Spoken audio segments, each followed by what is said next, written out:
So hi guys, ఈ ఆగస్టులో ఏంటో సరైన ఓటీటీ స్టఫ్ రాలా. వచ్చినా కూడా maximum average to below average ఉన్నాయి. అలాంటివన్నీ చాలా పక్కనెట్టి కొన్ని అయితే పిక్ చేసా, అండ్ మీరు సజెస్ట్ చేసినవి కూడా ఇందులో ఉన్నాయి. ఇమీడియట్గా అవన్నీ ఈ వీడియోలో చూసేద్దాం. Let's get started. First one, operation Safed Sagar. 1999 Kargil war టైంలో జరిగిన రియల్ ఈవెంట్స్, రియల్ క్యారెక్టర్స్ నుంచి ఇన్స్పైర్ అయి తీసిన రియల్ స్టోరీ ఇది. కాకపోతే కొన్ని కమర్షియల్ లిబర్టీస్ కూడా ఉంటాయి. ప్లాట్ ఏంటంటే, కార్గిల్ ప్లేస్లో పాకిస్తాన్ సీక్రెట్గా ఆక్యుపై చేసుకున్న మౌంటైన్ పొజిషన్ని తిరిగి దక్కించుకోవడమే ఇండియా పని. అదే ఈ war main agenda. So aerial action sequences చాలా బాగుంటాయి. కొన్ని చోట్ల సీజీ మిస్టేక్స్ ఉంటాయి, కానీ అవి అంత రిజిస్టర్ అవ్వో. అథెంటిక్ ఫీల్ అవ్వడానికి చాలా కష్టపడ్డారు వాళ్ళు. ఏ యాంగిల్లో కూడా గ్రాంటెడ్గా తీసుకొని చేయలే. 6 ఎపిసోడ్స్ రైటింగ్ కూడా పర్ఫెక్ట్గా ఉంటుంది. రన్ టైం కాస్త ఎక్కువే, కానీ డ్రామా ప్లస్ ఎమోషన్ మంచిగా వర్క్ అవుతాయి. అలా ఇంటెన్స్గా వెళ్ళిపోద్ది. అండ్ వార్ చేయడానికి వేసే స్ట్రాటజీస్ కానీ, దాన్ని ప్రిపేర్ అయ్యే ప్రాసెస్ కానీ కొత్తగా అనిపిస్తుంది.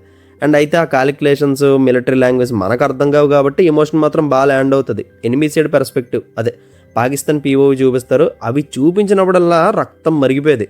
ముషరఫ్ తెలుసుగా, మొత్తం స్ట్రాటజీ అతంది. అతనికి ఇండియా మీద గ్రడ్జ్ ఏ లెవెల్లో ఉండేది సిరీస్లో చూస్తే తెలుస్తుంది. బాగుంటుంది series. Total 6 hours below run టైంతో నెట్ఫ్లిక్స్లో స్ట్రీమ్ అవుతుంది. No adult content, Telugu dubbing బాగుంది. నెంబర్ 2, 100 దేవుళ్ళు. ఈ సినిమా మీద ఏ ఎక్స్పెక్టేషన్స్ లేవు, అసలు ఏం తెలియదు దీని గురించి. ట్రైలర్ కూడా చూడలే, డైరెక్ట్గా ఓటీటీలోనే చూసా. అది కూడా ఓన్లీ విజయ్ ఆంటనీ గారి ఫేస్ చూసి. కాకపోతే సినిమాలో ఆయన కొద్దిసేపు ఇంపార్టెంట్ క్యామియో చేశారు అంతే. స్టోరీ మొత్తం యాక్ట్రెస్ స్వసిక మీద డ్రైవ్ అవుద్ది. చిన్నతనంలో భర్తను పోగొట్టుకుని కష్టపడి 2 పిల్లల్ని చదివించి వాళ్ళని ఒక స్టేజ్లో పెట్టిన తర్వాత కొడుకులిద్దరూ 40 ఏళ్ల వయసులో అమ్మకి పెళ్లి చేయాలనుకుంటారు. తర్వాత ఏం జరిగిందనేది చాలా రిలేటబుల్ జోన్లో చూపిస్తారు. తల్లికి మళ్ళీ పెళ్ళంటే మొదట్లో ఏదో సరదాగా తీసుకెళ్తాను అనుకున్నా, కానీ ఉండే కొద్దీ సీరియస్ టోన్లోకి మారిపోద్ది కదా. క్యాస్ట్, పరువు అనేది ఎంత పీక్లో ఉంటుందో ప్రీ క్లైమాక్స్లో చూపిస్తారు. అసలు ఇలా కూడా ఉంటారని షాక్ అయ్యా. యాక్చువల్గా ఇది నిజంగా జరిగిన స్టోరీ. చివరిలో ఆ రియల్ క్యారెక్టర్స్ని కూడా చూపిస్తారు మీకు. హానెస్ట్ అటెంప్ట్ ఇది. మంచి ఎమోషనల్ మూమెంట్స్ ఉంటాయి, డైలాగ్స్ బాగుంటాయి. చాలామంది బుర్రల్ని క్లీన్ చేసే ఎడ్యుకేషన్ పర్పస్ సినిమాలు ఉంటాయి కదా, ఆ టైప్ స్టోరీ ఇది. G5లో స్ట్రీమ్ అవుతుంది. నెంబర్ 3, ఏ యాడ్ ఇన్ఫినిటమ్. తెలుగులో ఉన్న ఇలాంటి మిస్టరీ థ్రిల్లర్ని నేను ఎలా మిస్ అయ్యానో తెలీదు. సాయి సుమంత్ బ్రో సజెస్ట్ చేస్తే సరే అని చూసా. మీలో ఎంతమంది చూసారో తెలియదు, కానీ one of the under rated film అనొచ్చు. కాస్టింగ్ పెద్ద నోటెడ్ కాకపోవడం వల్ల పట్టించుకోలేదేమో. చూడలేని వాళ్ళు వెంటనే చూడండి, డెఫినెట్గా మీకు నచ్చుతుంది. ఇంటర్వల్ ట్విస్ట్కి అయితే ఫీజులు ఎగిరిపోతాయి. సినిమా అంతా సస్పెన్స్ మీద వెళ్తుంది. దానివల్ల స్లోగా అనిపించిన డ్రామా కాస్త బోర్ కొట్టినట్టు ఉన్న ప్రాబ్లంలా కనిపించదు. ప్రెమిస్ ఏంటంటే, మన హీరోకి యాక్సిడెంట్ అయ్యి పాస్ట్ మర్చిపోతాడు, ప్రజెంట్ మీద బ్రతుకుతుంటాడు.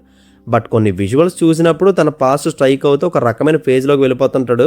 అసలు అతనికి ఏమైంది, తన పాపని ఎవరు కిడ్నాప్ చేశారు, సిటీలో జరిగే కొన్ని మిస్సింగ్ కేసులకి ఇతనికి సంబంధం ఏంటనేది మీరే చూసి తెలుసుకోవాలి.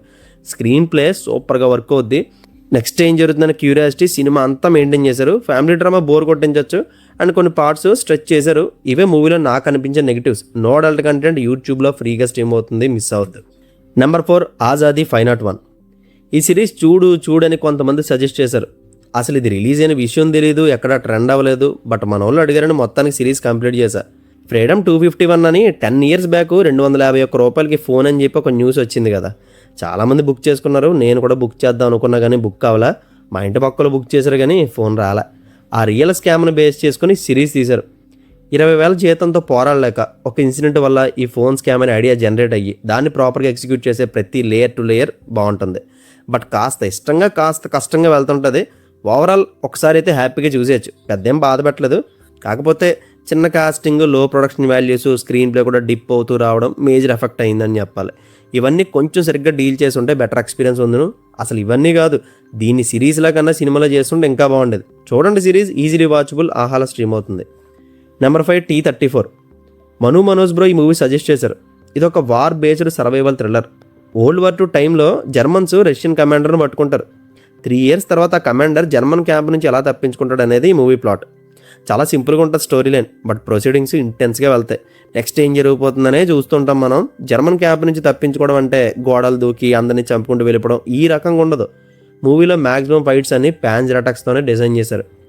ఆ జైంట్ ట్యాంక్స్ బుల్లెట్ రిలీజ్ చేసినప్పుడు దాన్ని చూపించే స్లోమో షాట్స్ ఉంటాయమ్మా, crazy. And production values, locations, art work, panzer లోపల చూపించే సినిమాటోగ్రఫీ, అసలు టెక్నికల్గా సింగిల్ రిమార్క్ కనిపించదు మీకు. సాధ్యమైనంత బిగ్ స్క్రీన్లో చూడడానికి ప్రిఫర్ చేయండి. విజువల్ ఎక్స్పీరియన్స్ తోపు ఉంటుంది. అండ్ ఒక చోట లాంగ్ షాట్లో నేకెడ్ సీన్ ఇలా వచ్చి అలా వెళ్ళిపోద్ది. అండ్ 2 కిస్సింగ్ సీన్స్ ఉంటాయి. అవి ఓకే అనుకుంటే ఫ్యామిలీతో చూడండి. ప్రైమ్లో తెలుగులో స్ట్రీమ్ అవుతుంది. అండ్ మూవీలో కొన్ని చోట్ల జర్మన్స్ మాట్లాడేది తెలుగు ఆడియో ఉండదు కాబట్టి అక్కడ మాత్రం సబ్ టైటిల్స్ ఖచ్చితంగా ఉండాలి. Number 6 lion. 2,60,000 మంది పైగా IMDbలో 8 రేటింగ్ ఇచ్చిన మూవీ ఇది. క్యాస్వాబ్రో సజెస్ట్ చేస్తే చూసా, ఒక్కటే మాట, ఎక్సలెంట్ ఫిలిము, చివరిలో కళ్ళంపట నీళ్ళు తెప్పించేసింది. బ్యూటిఫుల్ ఎమోషన్స్, బ్యూటిఫుల్ కాస్టింగ్, అంతే బ్యూటిఫుల్ మేకింగ్. ఏదో ఫిక్షన్ అనుకున్నా కానీ ఇది రియల్ స్టోరీ అని చివరిలో తెలిసాక ఇంకా బాగా అనిపించింది. ఎప్పుడో 1980s టైంలో ఇంటిని దాటి 100 కిలోమీటర్ తెలియకుండా ఒక బాబు వచ్చేస్తాడు. తిరిగి వాళ్ళ ఇంటికి వెళ్ళాలంటే తనకేం తెలీదు. అలా 25 ఏళ్ళు గడిచిపోతాయి. అసలు తన జీవితంలో ఏం జరిగిందో తెలియాలంటే ఈ లైన్ మూవీ చూడండి. అండ్ ఈ సినిమాకి ఆ లైన్ అనే టైటిల్ ఎందుకు పెట్టారా అని చివరి వరకు ఆలోచిస్తానే ఉన్నా. చివరిలో దానికి జస్టిఫికేషన్ ఇచ్చాక ఇది తప్ప ఇంకే టైటిల్ పెట్టినా మ్యాచ్ అవ్వదనిపించింది. ఈ క్యారెక్టర్స్ మధ్య ఎమోషన్ హిట్టింగ్గా తగులుతుంది. వాళ్ళ innocence, performance, makeup on point ఉండడం వల్లే చాలా గమ్ముని కథలోకి ఇన్వాల్వ్ అయిపోతాం. మెయిన్గా slumdog millionaire hero Dev Patel acting peaks అంతే, లేడి విన్యాస్తాడు మనోడు. స్టోరీ అవి కాకుండా అండర్లైన్కి ఈ మూవీలో ఒక సోషల్ ఇష్యూ ఉంటుంది. 25 ఏళ్ళైనా 100 ఏళ్ళైనా స్లమ్ ఏరియాస్లో ఎలాంటి మార్పులు రావు, ఎన్ని గవర్నమెంట్స్ మారినా వాళ్ళ బ్రతుకుల్లో ఏ చేంజ్ ఉండదని వాళ్ళు మెసేజ్ మనకు కన్వే చేయకపోయినా నోటీస్ చేస్తాం మనం. అస్సలు మిస్ అవ్వద్దు. నో అడల్ట్ కంటెంట్ తెలుగులో లేదు, ప్రైమ్లో స్ట్రీమ్ అవుతుంది. Number 7 carry on. ఈ థ్రిల్లర్ ఫిలింలో భారీ యాక్షన్ ఉండదు, బ్రోటల్ వైలెన్స్ ఉండదు, ట్విస్ట్లు కూడా ఏముండవు. కానీ 100 నిమిషాలు మీకు సీటెడ్ ఎక్స్పీరియన్స్ ఇస్తాడు కేవలం రైటింగ్తో. కథ మొత్తం ఎయిర్పోర్ట్లోనే జరుగుతుంది. మన హీరో అండ్ వైఫ్ ఎయిర్పోర్ట్లో వర్క్ చేస్తుంటారు. ఒక మిస్టీరియస్ మ్యాన్ జస్ట్ ఒక ఫోన్ ద్వారా హీరోని డీల్ చేస్తుంటాడు. చెప్పింది చేయకపోతే నీ వైఫ్ని చంపేస్తా అంటాడు. సో హెల్ప్లెస్గా ఉన్న మన హీరో ఏం చేశాడు, 100 మంది ప్రాణాలు ఎలా కాపాడాడు అనేది ఈ సినిమా ప్లాట్. ఫస్ట్ 20 నిమిషాలు పక్కన పెడితే రెస్ట్ ఆఫ్ ద మూవీ అంతా బాగుంటుంది. జస్ట్ ఎయిర్పోర్ట్లోనే జరిగే థ్రిల్లర్ అయినా బోర్ కొట్టకుండా మంచి సిచ్యువేషన్స్ రాసుకుంటూ వెళ్ళారు. ఎక్కువ ఫోన్ కాన్వర్జేషన్స్ ఉంటాయి. మైనస్ అంటే విలన్ పవర్ఫుల్గా ఉండడం అండ్ క్లైమాక్స్ కూడా సింపుల్గా ఎండ్ చేస్తారు. ఈ మూవీకి యాక్షన్ తోడైతే అదిరిపోయేది. జస్ట్ ఒకే ఒక్క కార్ సీక్వెన్స్ ఉంటుంది, అది బాగుంటుంది. And cinematography and taking super ఉంటాయి. నాకైతే మ్యూజిక్ బాగా నచ్చింది. హెడ్ఫోన్స్ పెట్టుకొని చూడండి సినిమా. అడల్ట్ కంటెంటే ఉండదు, ఓన్లీ కిస్సింగ్ సీన్స్. నెట్ఫ్లిక్స్లో తెలుగులో స్ట్రీమ్ అవుతుంది. అండ్ వీటన్నిటితో పాటు మనోజ్ బాజ్పేయి లీడ్ చేసిన గవర్నర్ మూవీ కూడా చూడండి. 90s టైంలో ఇండియా బ్యాంక్రప్ట్ అయ్యే పొజిషన్కి, అంటే ఫారిన్ కంట్రీస్ నుంచి డాలర్స్లో ఏం కొనలేని పొజిషన్కి వస్తుంది. స్టోర్ చేసుకున్న మనీ ఏమో అయిపోతుంటుంది. ఇండియాకి రావాల్సిన కొన్ని రా మెటీరియల్స్ ఫారెన్ నుంచి వస్తాయి కాబట్టి అవి కొనాలంటే డాలర్స్ కావాలి. ఒక పక్క గల్ఫ్ వార్ వల్ల మొత్తం రేట్లన్నీ పెరిగిపోతుంటాయి. సో ఈ క్రైసిస్ని ఒక IAS ఆఫీసర్ RBI గవర్నర్గా అపాయింట్ అయ్యి ఇండియాని తన తెలివితేటలతో ఎలా సేవ్ చేశాడు అనేదే సినిమా కథ. ట్రూ ఈవెంట్స్కి కొంత ఫిక్షనల్ డ్రామా కలిపి తీసిన ఒక ఫైనాన్షియల్ థ్రిల్లర్ అనొచ్చు దీన్ని. ఇందులో రామానంద్, అదే మనోజ్ గారి క్యారెక్టర్ ఫేస్ చేసే బిగ్గెస్ట్ ప్రాబ్లం ఏంటంటే, బయట ఎనిమీస్ కన్నా మన ఇంట్లో ఉండే అధికారులు క్వశ్చన్ చేస్తుంటారు, దేనికి సరిగ్గా ఒప్పుకోరు. అంత కష్టపడి ఇండియాని సేవ్ చేసినా చివరిలో సన్మానం చేయడం, స్పీచ్లు ఇవ్వడం కట్ట ఏముండవు. సైలెంట్ సేవేలో ఉండిపోతారు ఆయన. రియల్ లైఫ్లో కూడా అంతేగా. ప్లానింగ్స్ అన్నీ IAS ఆఫీసర్లు, ఎకనామిస్టులు ఇస్తే పొలిటీషియన్స్ ఆ క్రెడిట్స్ స్టీల్ చేసినట్టు ఉంటుంది. డ్రామా కాబట్టి స్లోగా ఉంటుంది. ప్రిపేర్ అయిపోండి. తెలుగులో లేదు, ప్రైమ్లో స్ట్రీమ్ అవుతుంది. And that's it guys. ఇప్పుడు ఇవన్నీ మీ వాచ్ లిస్ట్లో పెట్టేసుకొని 1 by 1 చూసేయండి. కంటెంట్ నచ్చితే లైక్ చేయండి. See you in the next video. Take care friends. Thank you. Tata.